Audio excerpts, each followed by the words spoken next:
So welcome to the Crazy Wisdom podcast. This is my third interview with Kapil Gupta. Really excited to do this one again, and welcome to the show.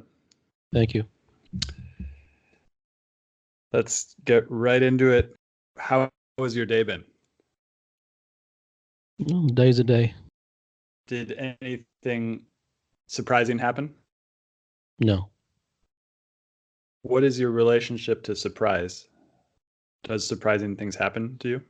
I don't know. The events of life are unpredictable and things happen, and the details of what does and doesn't really is largely, not very significant.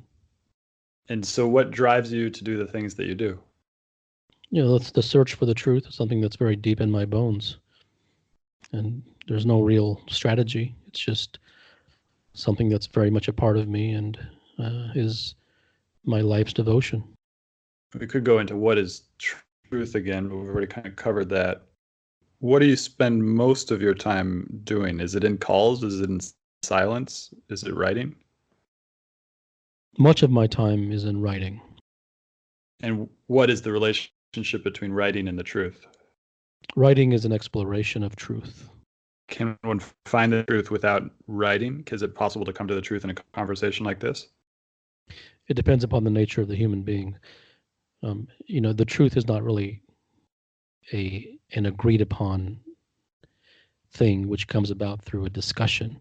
It's something that is something that comes about through a deep devotion to find it. So it isn't a debate or a question and answer type of thing. If these types of things do anything at all, they perhaps may, to a given individual, serve as an inspiration, much more than any kind of information. And what is the relationship between inspiration and devotion? Does inspiration lead to devotion? I don't know. These are definitional things. Really are abstract. They don't really go anywhere. And how can one become more practical? In what? In their life. So if all the questions I just asked you are abstract and essentially meaningless, how does one find meaning? By looking at the acute events of their life, by looking at the things that they are doing in their life, the things that are most prevalent that they are involved in, most importantly, the motivation behind why they do the things that they do, and to discover if that is a chase for pleasure, if that is a chase to nowhere, or if it's time that is actually spent in a valuable way that might actually lead them somewhere.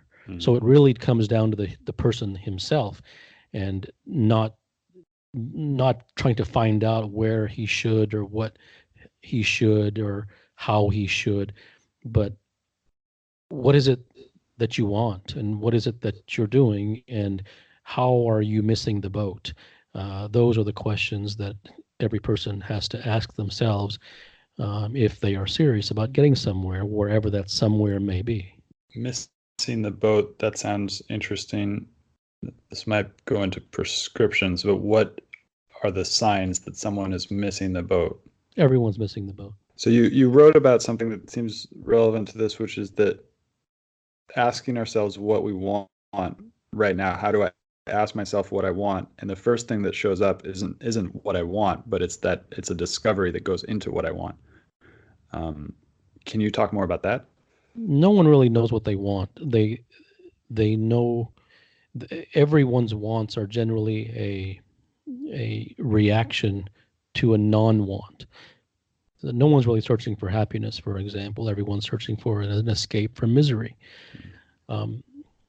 So it really comes down to knowing that you have X number of years left to live, and how many more years you're willing to spend chasing fruitless things, believing nonsense, following prescriptions, and wasting your life. So the most practical thing would be to admit to yourself that you are in fact completely frivolously wasting your life, and that you have been, and how many more months/years are you willing to do so? That would be the most practical person, as opposed to someone who lies and pretends. And that's what I was going to ask, is what is the main things that gets in the way of somebody realizing that they're wasting their life? Because that they believe that the following of prescription actually goes somewhere. Therefore, that makes them believe that they're not wasting their life. People are very tied to their beliefs. They equate belief with reality. So does a search for truth necessarily entail a giving up of all beliefs? What about the beliefs that are not conscious, like unconscious beliefs? I don't know what that means, first of all. Second of all, just begin with the ones that you believe. So there is no such thing as belief. Someone resorts to belief when they do not know. Either you know or you don't know. And neither one is wrong, but to believe is a cop-out.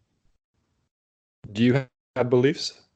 Beliefs come, but they go through a filtering mechanism with the intent to destroy them, because they meet a deep desire to want to know the truth, and therefore they kind of get destroyed by themselves. So when I find myself having an opinion or a belief, it doesn't really satisfy me, because the desire to know the truth is infinitely greater for me than the desire to both hold on to and uphold a belief. And so has that always been present, or is that something you trained yourself or habituated yourself to? I don't know, but what does it matter? I don't, like, whatever I do or don't do, what does that matter? How does that in any way have any relevance to your life? Well, because if I wanted to get to the truth, then is it a condition? Why do you want to get to the truth? I have noticed that the closer that, or the more I aim towards the truth, the more life opens up, but that could also be a sense of pleasure seeking as well. And what's wrong? And what's wrong with pleasure seeking? That it's an endless process. So what we have just displayed and demonstrated is another rule that you're trying to follow. And therefore, you turned pleasure seeking into a rule not to break. Therefore, you prescriptionized it. So it seems impossible. Anything that I do will lead to a prescription. Yes, all doings are a complete and utter waste of time. So what you're talking about is not accessible to, it's not, there's nothing that I can do in order to receive it. That's right. All things happen of their own accord when the requisite degree of sincerity and seriousness arises. So it goes back to the sincerity and seriousness, but there can't be any prescriptions towards seriousness for sincerity, because if you're acting for prescription, that means that there is no sincerity. Absolutely. But it's important not to make prescriptions a prescription. Because if you don't follow prescriptions because I say so, you're following a prescription. So it really is about fundamentally understanding, not about following people. It isn't about listening to people. It is about understanding what is the real thing going on here.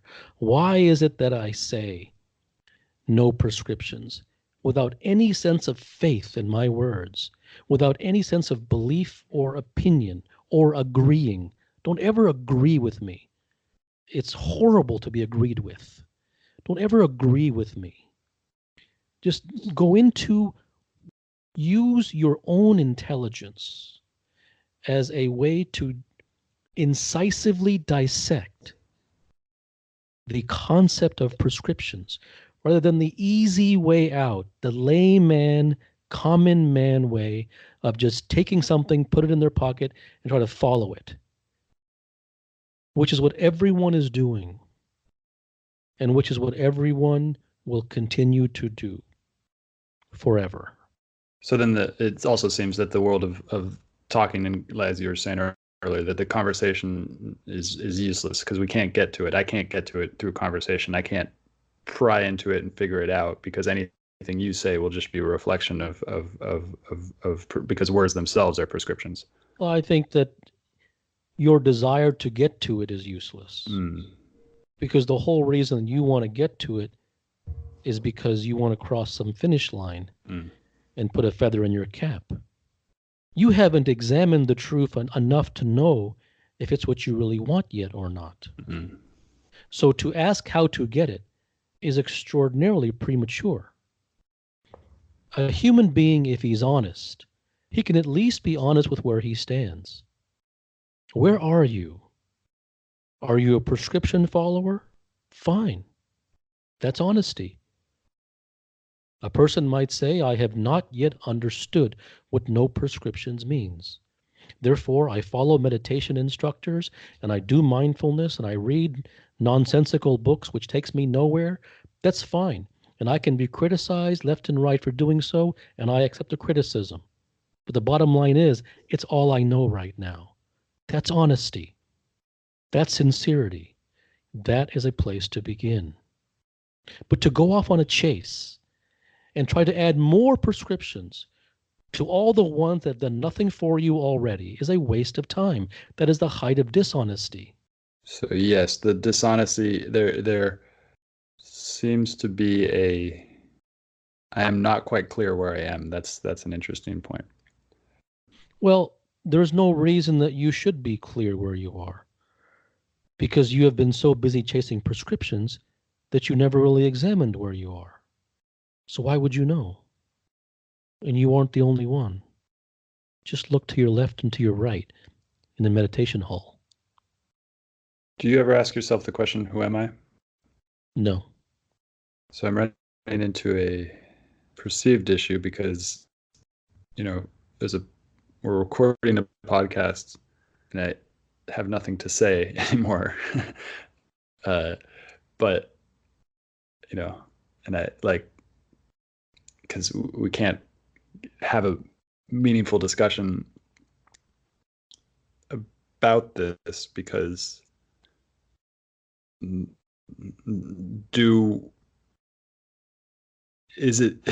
goes back to the same question. Is it even useful to be having this conversation?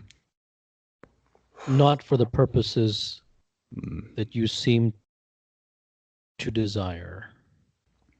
If you have come to this conversation looking for the truth, you are premature. I think what the biggest problem is for all people is that they believe that they need additional information and additional prescriptions to get somewhere. And there is no shortage of instructors and coaches and on who are willing to oblige those requests. So quite frankly, the most fruitful and effective thing that you could be engaged in is the thing that you don't really want to do, which is to look at yourself. And what does that mean, to look at oneself? To examine the lies and the chases, if they are in fact ready to stop chasing and stop lying. Almost no one is. Therefore, that is why no one is ready to examine them. Because if you examine them, then you'll see through them. Well, why would you examine something that you're not interested in? People are very comfortable continuing on with blindfolds in their small little lives, regurgitating nonsense, reading empty books, going to their instructors, practicing mindfulness, socializing the night away. What reason is there to change? And now we're getting somewhere because I'm experiencing confusion. And so the reason that I have for change is that I'm suffering and that life is painful. And is there a way out of, well, the way you said the way out of it is to look at oneself. Well, how do you know that you want a way out? How do you know that your desire for a way out of the pain and suffering has reached a fever pitch? What evidence do you have for that? Not for me, but Mm. in showing yourself. Yeah, I would say the pain is not. The pain is like bad enough to. It's like mildly want out, but it's not Okay. enough to have. Yeah. Okay. So human beings do not change course until their back's against the wall and there's a tiger at the bottom of the cliff. There has to be a sufficiently powerful impetus for any significant transformation to even want to occur. And until that impetus happens, it's essentially just all the prescription chasing and not really doing anything, not really having that impetuous to look at oneself. Yeah, there has to be some form of a desire that has to be there. Either that desire is simply there by way of one's DNA, or it arises by way of circumstance. Otherwise, why would anyone change course at all? There'd be no reason to. Do you think we're headed as a species into Species a is global? irrelevant. Mm. I couldn't care less about species. Species is a convenient way to get to not have to look at oneself. No one cares about the species. You can't try to look at oneself. You just have to have desire to look at oneself. Isn't that how you do everything in your life? Do you ever do anything in your life that you don't have a desire to do? Well, or a desire to avoid something. Well, same thing. What are you trying to get to in your life?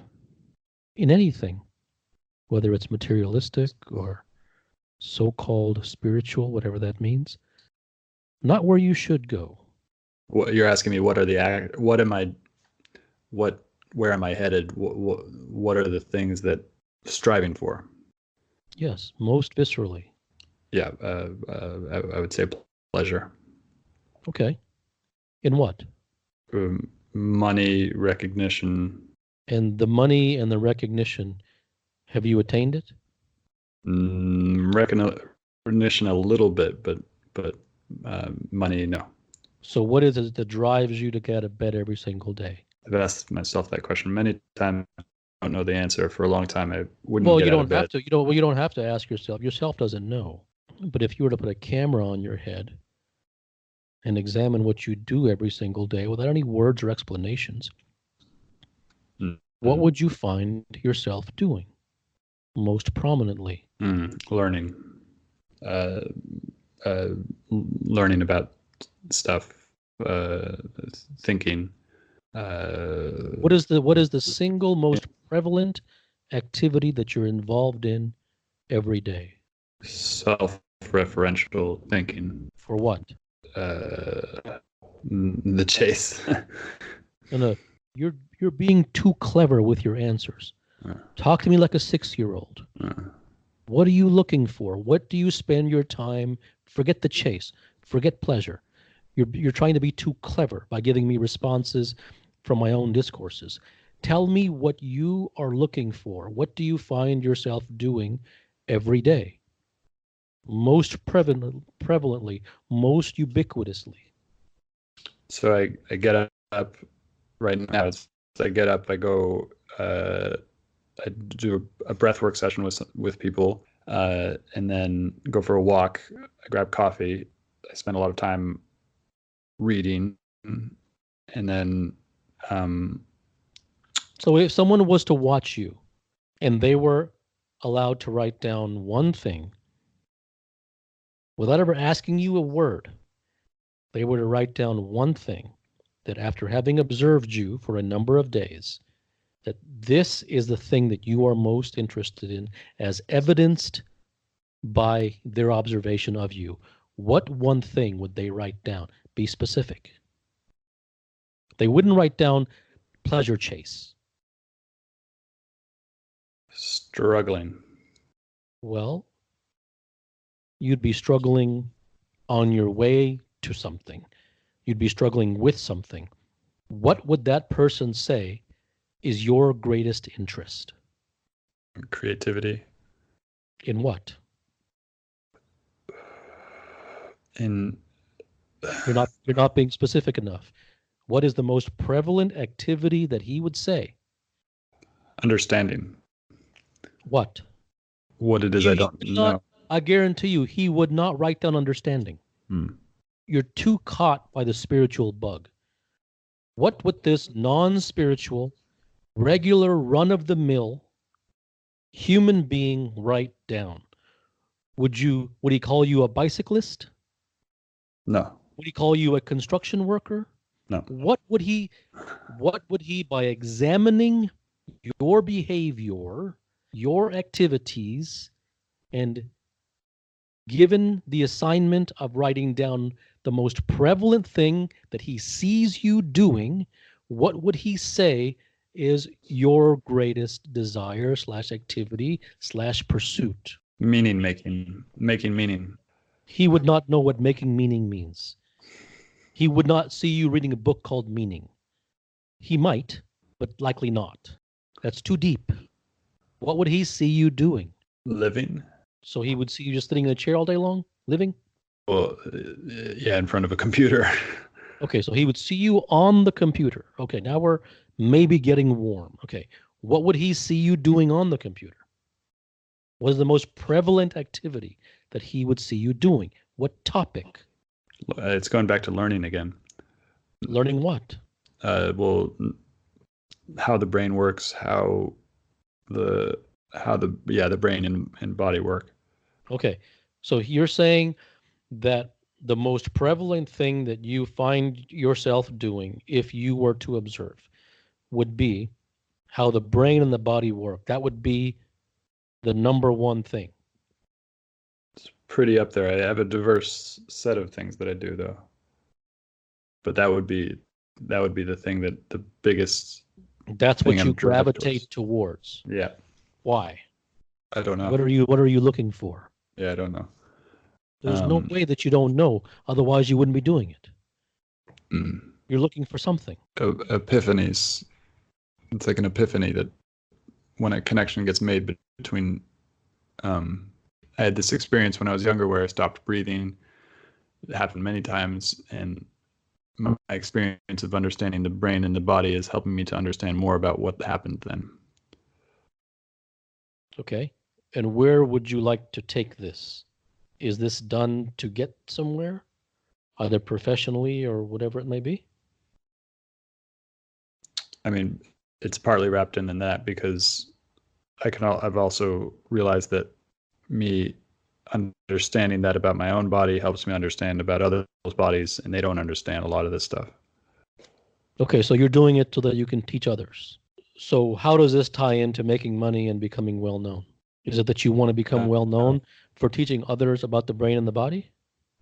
No, it's the money aspect. I want to teach courses online to companies that are distributed, that have no office, and those people can benefit greatly from learning more about their bodies and minds. Okay, so that's how this ties in. Yeah. So this is directly related to a professional pursuit. Yeah. Is that right? It is now, yeah. Mm-hmm. Okay. So what I will say to you is there is a truth to that. There is whatever you are pursuing, there is a truth that will lead to the fruition of that in its ultimate bloom.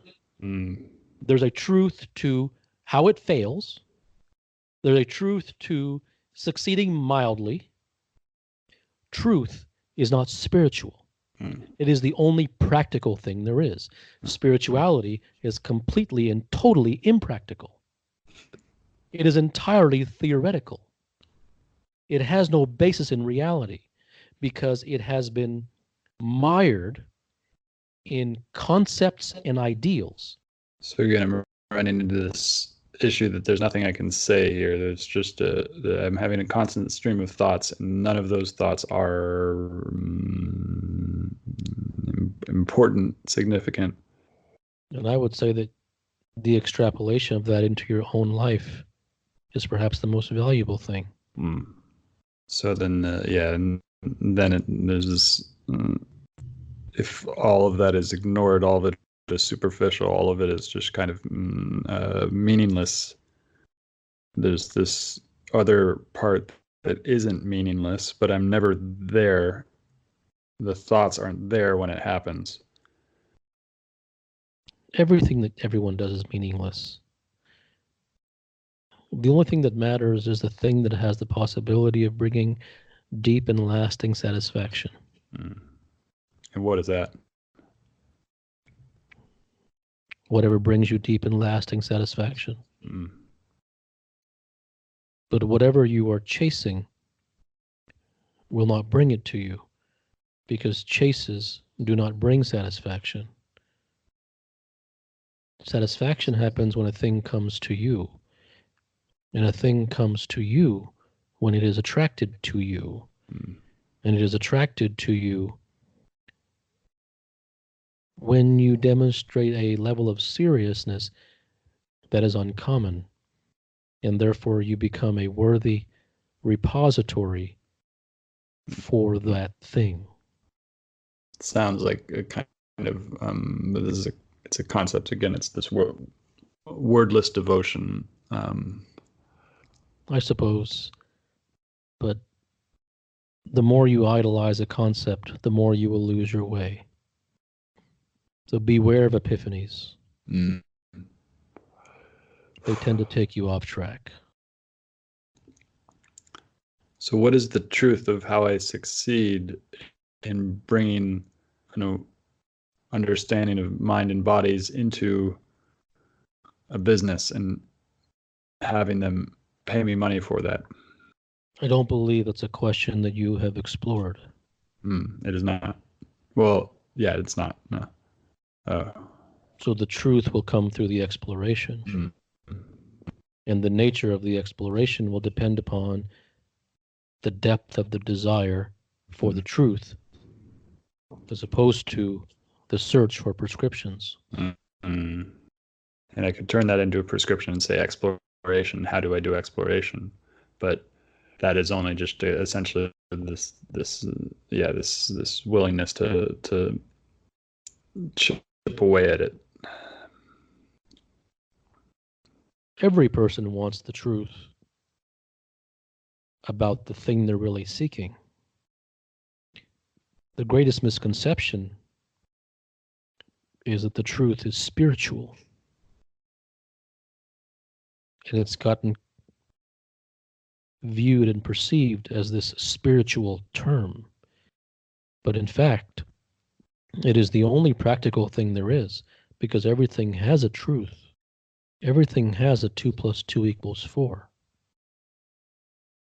Where if the 2 and the 2 are satisfied, the 4 is inevitable.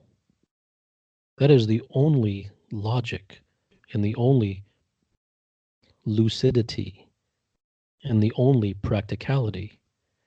Following prescriptions is completely ineffective and entirely impractical for anything that is non-mechanical. So much of life, so much of human existence is non-mechanical. There's a lot of mechanical things we do throughout the day, but most of what's important to us is not mechanical. And then you can now get some inkling for just how much of a human life is wasted, since most of it is non-mechanical. And if all that is non-mechanical is prescriptionized, life is a waste. And that goes back to the second episode we did of the conferences. The conferences are all waste. The seminars are the workshops, unless can one human guide another human without being prescriptive. First, you would have to have 2 truly sincere and serious human beings in the room. 2 is hard to find. If you were to have that, then it would be more by way of a very loose guidance through the vehicle of inspiration, much more than information. And as for conferences, you have to examine things logically. Who are the conferences for? They're for the masses. Who are the books that are published for? They're for the masses. They have to be dumbed down. And speaking completely honestly, the person who wrote it doesn't have to go to any length to dumb it down. He hasn't found it himself. Because he's fitting the message into the slot that. Well, he is one of the masses. It isn't like he's withholding anything. That's all he knows. So everything is by the masses, for the masses. So how could it be any different? You have to examine the source. You have to examine the audience. You have to examine the demand. And thus you have to examine the supply. It cannot be otherwise. The supply and the demand teach each other. They are soulmates. One creates the other. Who is going to create something for which there is no market whatsoever? You could argue that I have done such a thing, and you wouldn't be too far off. But that isn't a very appealing thing for virtually anyone. The supply is created in order to feed the demand. And that's all mechanical. No, that's all untruth.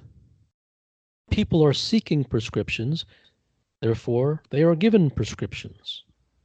The masses seek prescriptions, then one of the masses who was seeking those prescriptions leaves and goes to write a book about prescriptions. You have to see society for what it is.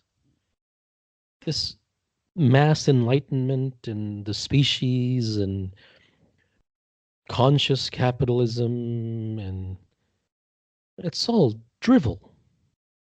Everyone is a liar. Everyone is a fraud, most prevalently to themselves. This loop in the head that it doesn't get anywhere. None of the thoughts lead to anything. They lead to something when you're talking to someone else. I don't understand that. Do you have these long silences, not knowing what to say, with other guests? No. And the reason that you don't is because they oblige you with prescriptions and you eat it up, and that is somewhere that the mind can and will willingly go. And every such conversation leaves you empty, with nothing to show for your time. The same as a social event. It leaves you empty. The pleasure comes, the pleasure goes. Then there is a massive void, a vacuum, which one is compelled to refill with another pleasure. One more social event, one more guest that you can ask questions to, who will give you an answer. And you will discuss and debate the answer. And then you will say goodbye, and he will say goodbye, and he will go on with his life, you will go on with yours, and neither of you will get anywhere. Each of you may be proud afterwards to see how wonderfully you asked questions, and he may be proud how wonderfully he answered them. It is a race to zero. It is all empty ego. So none of this can change the fundamental human condition. No. Why would it? How can asking for prescriptions, asking empty questions and receiving empty answers change the human condition? I shouldn't have to say no. Examine it for yourself. How can it?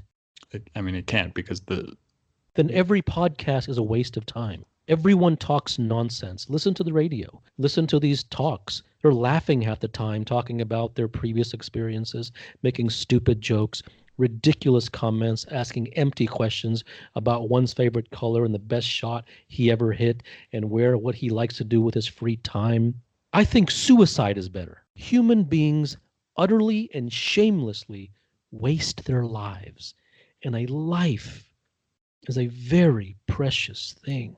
But no activities are not a waste of time. All activities are a waste of time. Anything that is not done in order to gain some sense of permanence in one's life Mm. is a waste of time. Anything that keeps one on the hook for a chase that never ends is a waste of time. That is not my definition. Just listen to the words and see if they make sense to you. You don't have to believe me. If I give you something today and take it away tomorrow, causing you to need it again the next day, then take it away again, causing you to need it again the next day and take it away again. Do you need to have faith in my words that that's a waste of time? What are you possibly going to ask on all these shows? How is it possibly going to transform your life? And if it's not going to, then what's the point? Mm.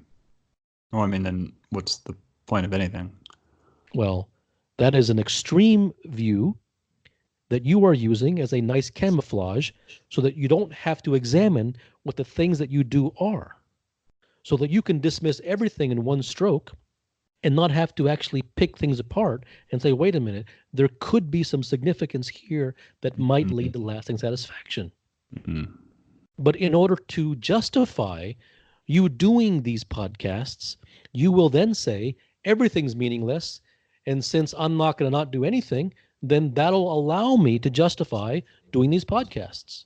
Welcome to the world of the clever mind. You will never get your time back. And as long as you realize that only intellectually, you will one day arrive at the hour in which your time is up. So essentially, the clever mind is an enemy. It's like a stealing all my time. You're not a victim. You have the sense to be able to examine it rather than blaming the mind. Because I promise you, if you were drowning in a lake, you wouldn't say, so the lungs fill with water and the lungs are costing me my life. That's more cleverness. So I have an appointment in a few minutes. Usually I ask for a prescription at the end. I have a feeling. And all throughout. But there is no having a conversation without prescriptions unless, well, all right. And that's your way of saying that prescriptions are still okay with you, which there is nothing wrong with. Okay, yeah.